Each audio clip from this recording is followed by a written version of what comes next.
Most people think getting lost in the woods only happens to people who don't know what they're doing. I used to think the same thing. I've been hiking since I was 15.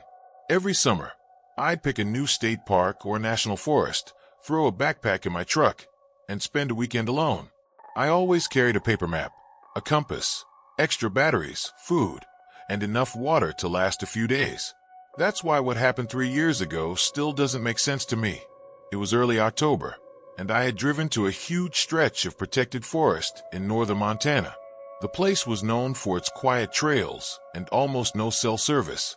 That was exactly what I wanted. I needed a break from work and from people. The ranger at the entrance handed me a trail map. "Stay on the marked paths," he said. "Some of the old logging roads aren't maintained anymore." I nodded. "I've got it." He smiled. "You'd be surprised how many people say that." I laughed, thanked him, and headed out. The first few hours were perfect. The air smelled like pine needles and damp earth. The trees were so tall that the sunlight barely reached the ground. Every now and then I'd hear birds calling somewhere above me, or squirrels running through the branches. It was peaceful, exactly the kind of silence I'd been looking for. Around 3 in the afternoon, I reached a fork in the trail. The left path matched my map. The right path didn't.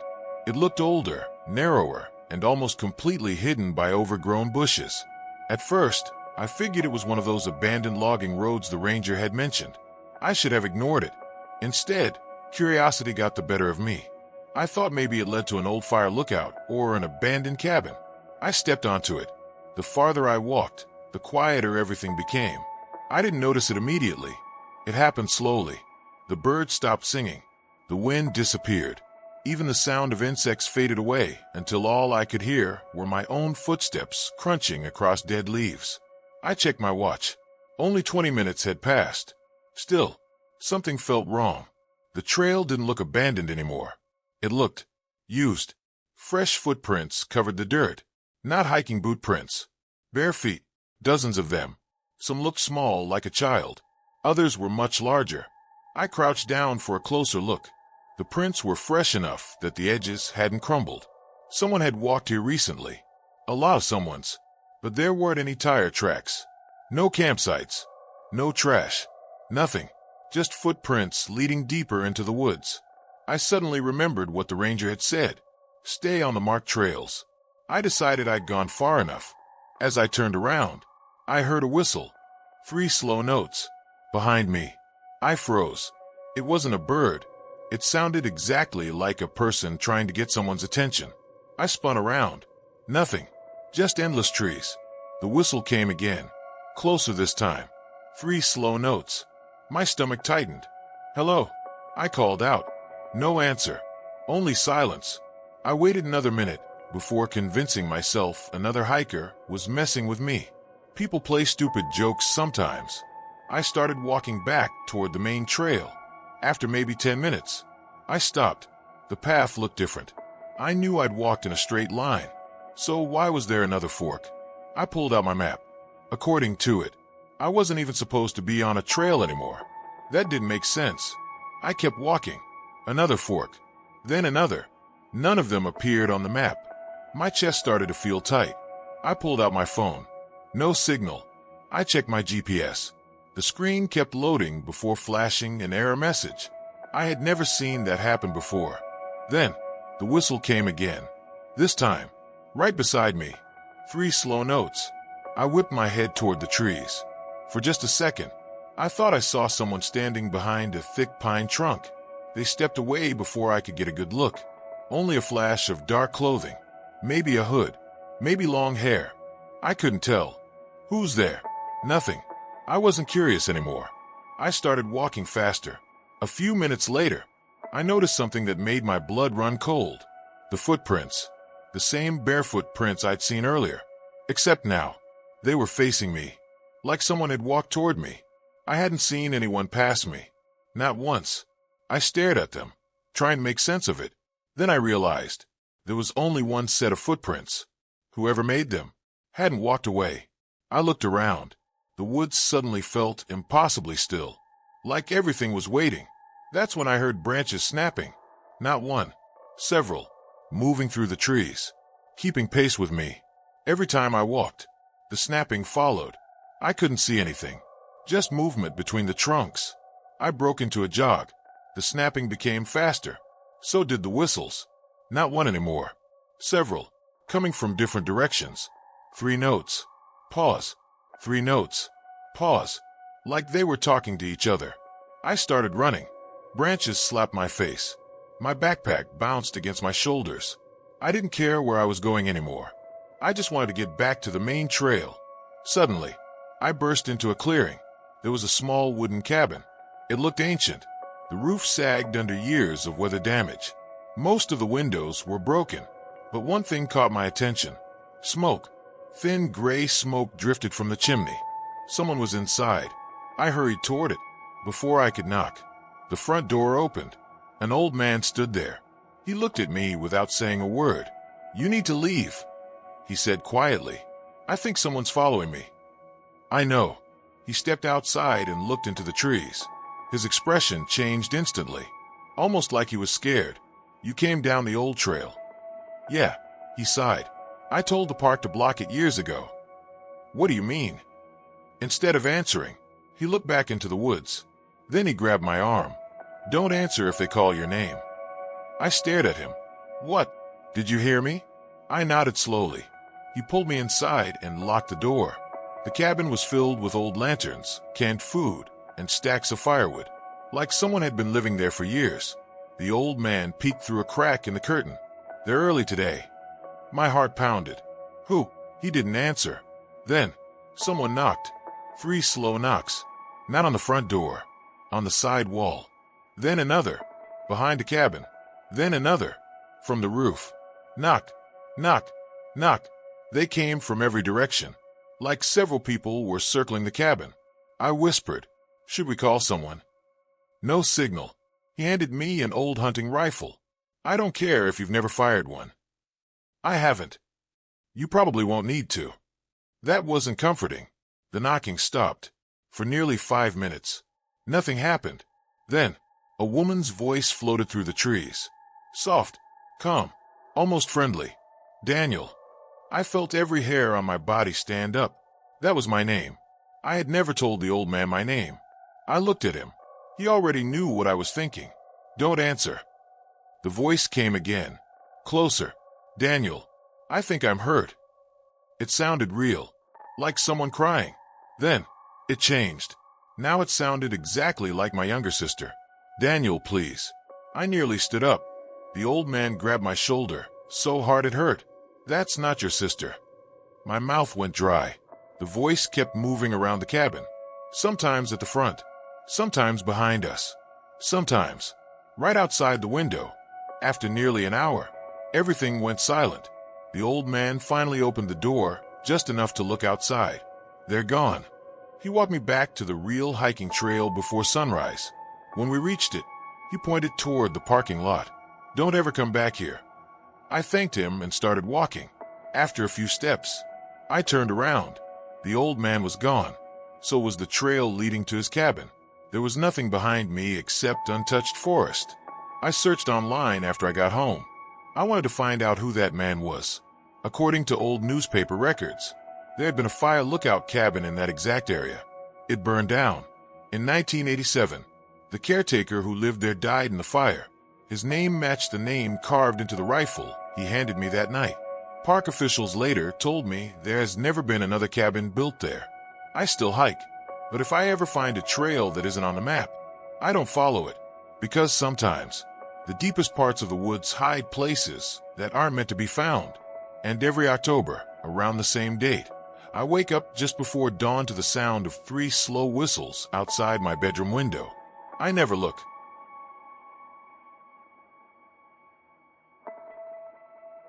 I've spent most of my life outdoors. Camping, fishing, backpacking. If it meant getting away from people for a few days, I was interested. So when one of my closest friends, Ryan, suggested we spend a weekend exploring an old section of forest that had been closed to the public for years, I agreed almost immediately. The area used to have a fire watch tower that had been abandoned decades earlier. Ryan had found old photos online, and the place looked creepy enough to be worth the hike. There were 3 of us. Ryan, my cousin Ethan, and me. We parked our truck just after noon at the end of an old logging road. A faded metal sign blocked the entrance. Area closed. No public access. Ryan laughed. They put signs like this everywhere. Ethan didn't seem convinced. Or maybe they don't want people going in. Ryan shrugged. Only one way to find out. Looking back, I wish we'd listened to Ethan. The hike started off normally. The road was cracked and covered with weeds growing through the pavement. Old tire tracks disappeared after the first mile. After that, it felt like nobody had been there in years. The trees grew thicker with every step. Dead branches covered the ground. The air smelled damp, almost rotten, even though it was the middle of the afternoon. Very little sunlight reached the forest floor. About 2 hours later, we saw it, the fire tower. It stood far above the trees, like a giant rusted skeleton. Its metal stairs twisted all the way to a small wooden cabin at the top. From a distance, it looked abandoned. Up close, it looked ready to collapse. The bottom of the staircase was surrounded by old warning tape that had long since torn apart. Ryan looked up and smiled. I bet the view is amazing. Ethan shook his head. That thing looks dangerous. Ryan had already started climbing. I looked at Ethan. You coming? He sighed. I guess. The stairs groaned under our weight. Every step echoed through the forest. The higher we climbed, the stronger the wind became. By the time we reached the top, I could see miles in every direction. Endless trees. No roads. No buildings. Nothing. Just forest. Ryan pushed open the wooden door. The cabin was dusty. An old desk sat beside cracked windows. There was a radio covered in rust. A calendar still hung on the wall. The last page showed October. Ethan picked it up. Nobody's touched this place in over 40 years. Ryan started filming everything on his phone. This is awesome. While they looked around, I noticed something scratched into the wooden floor. At first, I thought it was random marks. Then I realized it was writing, over and over again. Don't come down after dark. The same sentence had been carved dozens of times. Different handwriting, different sizes. Some letters were so deep, they had nearly cut through the floorboards. Ryan laughed when he saw it. Probably kids trying to scare people. Maybe, but something about it bothered me. Around 6 that evening, the sun started dropping behind the mountains. We decided we'd camp near the base of the tower. As we packed our bags, the old radio suddenly crackled. All three of us froze. The radio wasn't connected to anything. Its power cord had been cut years ago. Static filled the room. Then, a man's voice. Broken. Weak. Don't come down. Static. Stay up. Ryan stared at the radio. What the? The voice disappeared. Silence. Ethan looked pale. I don't think that's funny anymore. Ryan unplugged the broken cord anyway. There. Happy. None of us laughed. We climbed back down before sunset. The forest had changed. Everything looked darker. The shadows between the trees seemed deeper. We pitched our tents about 50 yards from the tower. After dinner, we sat around a small campfire. Nobody talked much. Around 9:30, we heard footsteps. Crunch, crunch, crunch, somewhere beyond the trees. Ryan stood up. Hello. Nothing. The footsteps stopped. A minute later, they started again.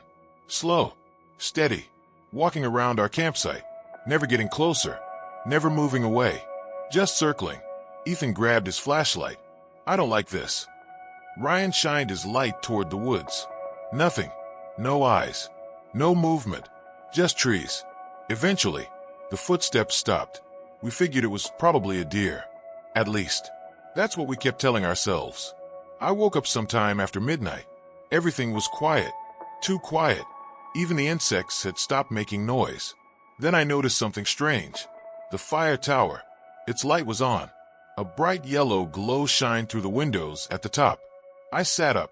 Ryan. No answer. His tent was empty. Ethan. Nothing. His tent was empty too. My stomach dropped. Then I heard voices. Coming from the tower. I grabbed my flashlight and walked closer. The voices sounded like my friends. Laughing. Talking. Like they were waiting for me. I reached the bottom of the stairs. Ryan. Silence. Then, his voice. Come on up. I looked toward the top. Someone was standing inside the tower. I couldn't make out their face. Only a silhouette. I started climbing. About halfway up, something felt wrong. The voice came again. Hurry. But it wasn't coming from above anymore. It was coming from below. I slowly looked down. At the bottom of the tower, Ryan and Ethan were standing beside my tent. Both of them were staring up at me. Ryan yelled, "What are you doing?" My heart nearly stopped. If they were down there, who had been talking? I looked back toward the cabin. The light had gone out. The silhouette was gone. Every instinct told me to run. I practically jumped down the remaining stairs. Ryan grabbed my arm. "We woke up and saw you climbing. I thought you were up there." Both of them looked confused. "We've been asleep." None of us said another word. We packed our gear immediately. Didn't matter that it was 1 in the morning. We wanted out. The hike back felt endless. Our flashlights barely cut through the darkness. After almost an hour, Ryan stopped walking. "Guys," he pointed ahead. The road was gone. Instead, the path ended at another clearing. In the middle stood the fire tower, the exact same one. We stared at it in disbelief. "That's impossible," Ethan whispered. "We've been walking away from it." Ryan pulled out his compass. The needle spun in circles. It never settled. We tried another direction. 20 minutes later, the tower appeared again. No matter where we walked, we always ended up back at the tower. Then, a light appeared at the top again. This time, we all saw it. A figure stepped onto the balcony. Tall. Too tall. Its arms hung almost to its knees. It slowly raised one hand and waved. Ryan whispered, "Run." We did. Branches whipped across our faces. We didn't care where we were going. We just ran. Behind us, metal stairs echoed. Clang, clang, clang. Like someone was running down them. Fast. Far faster than any person could. The sound got closer. Closer. Then suddenly, stopped. We kept running until the first hint of sunlight appeared through the trees. Moments later, we stumbled onto the real logging road. Our truck was exactly where we'd left it. None of us spoke during the 4-hour drive home. A week later, Ryan went through the videos he'd recorded. Most of them were normal. The hike, the tower, the view. Then came the last clip. It was taken inside the watchtower just before sunset. Ryan had been filming the room while joking about spending the night there. As he slowly turned the camera, the scratched warning on the floor came into view. "Don't come down after dark." Then, for less than a second, the camera caught the reflection in one of the dusty windows. 3 people were standing behind Ryan. Not 2. 3. Ryan, Ethan, and someone else. A tall figure with impossibly long arms. Standing completely still, watching all of us. Ryan swears there was nobody else in that tower. I believe him, because after that weekend, neither of them has ever gone camping again. As for me, every once in a while, I search online to see if anyone has posted recent photos of that abandoned fire watch tower. No matter which website I visit, the tower is always missing from the map, almost like it was never there at all.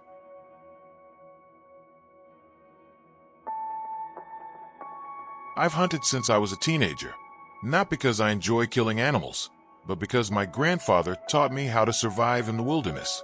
Every fall, we'd spend a week deep in the woods, living out of a small cabin and tracking deer through the mountains. After he passed away, I kept the tradition alive. Last October, I decided to return to the same forest by myself. It would be the first time I had ever gone alone. I packed enough supplies for 4 days, checked my rifle twice, and drove out before sunrise. The forest hadn't changed much. The same narrow dirt roads, the same towering pines, the same cold air that smelled like wet leaves and pine sap. It almost felt comforting, at least. At first, I reached my grandfather's old hunting cabin just before noon. It wasn't much, just a 1-room wooden cabin with a small stove, 2 bunks, and a porch that overlooked a narrow valley. The place hadn't been used in years, but it was still standing. After cleaning out the dust, I unpacked my gear and spent the rest of the afternoon exploring nearby trails. Everything seemed normal. I found fresh deer tracks, rabbit tracks, even bear prints. Nothing unusual, As the sun disappeared behind the mountains, I lit the stove, ate dinner, and settled into bed. Around 1:40 in the morning, I woke up to someone calling my name. Softly, almost in a whisper. Michael. My eyes snapped open. I sat there in complete silence. Maybe I'd been dreaming. Then I heard it again. Michael. This time, it came from outside, right beyond the front porch. The voice sounded exactly like my grandfather. He had been dead for almost 8 years. Every part of me wanted to believe I was imagining it. Then, 3 slow knocks at the front door. Knock, knock, knock. I grabbed my flashlight and my rifle. The cabin was silent again. I stood near the door, listening. Nothing. Slowly, I peeked through the small window beside the entrance. Nobody. Just darkness. I never opened the door. Eventually, I convinced myself it had been the wind. But I didn't sleep again that night. The next morning, I stepped outside to inspect the porch. That's when I noticed the footprints. Bare feet. Large ones. They stopped at the front door. There were no footprints leading away. Just one trail, ending right where I had heard the knocking. I stared at them for nearly a minute before following them with my eyes. Nothing. The ground beyond the porch was untouched. It didn't make any sense. That afternoon, I hiked deeper into the woods than I ever had before. About 2 miles from the cabin, I found something I had never seen. A line of trees. Not naturally growing. Perfectly straight. Every trunk spaced exactly the same distance apart. It looked almost like a wall. Curious, I stepped closer. Someone had carved symbols into every tree. Hundreds of them. Some looked decades old. Others looked fresh. Then I noticed another carving. This one was written in plain English. Turn back. I laughed to myself. Probably another warning left by hikers. I took one more step. Immediately, the temperature dropped. It wasn't gradual. It felt like walking into a freezer. The woods became completely silent. No birds. No insects. Not even wind. Then I heard voices. Dozens of them. Whispering all at once. Too quiet to understand. I backed away. The whispers stopped instantly. I stepped forward again. The whispers returned. It was as if crossing the tree line had triggered them. I left without looking back. That evening, a storm rolled in. Rain hammered the roof of the cabin. Thunder echoed through the mountains. Around midnight, the power of the wind became so strong that tree branches scraped against the walls. Then, someone knocked on the window. Not the door. The window beside my bed. Knock, knock, knock. I slowly turned toward it. A face stood just outside the glass. It was impossible. The window was nearly 7 feet above the ground. No porch. No ladder. Just empty air. The face smiled. It looked almost human. Except, its eyes reflected light like an animal's. Before I could move, lightning lit up the entire forest. The figure disappeared. The storm passed before dawn. I decided I wasn't staying another night. As I packed my truck, I realized something was missing. My hunting knife. I searched everywhere. Cabin, truck, backpack. Nothing. Finally, I noticed it.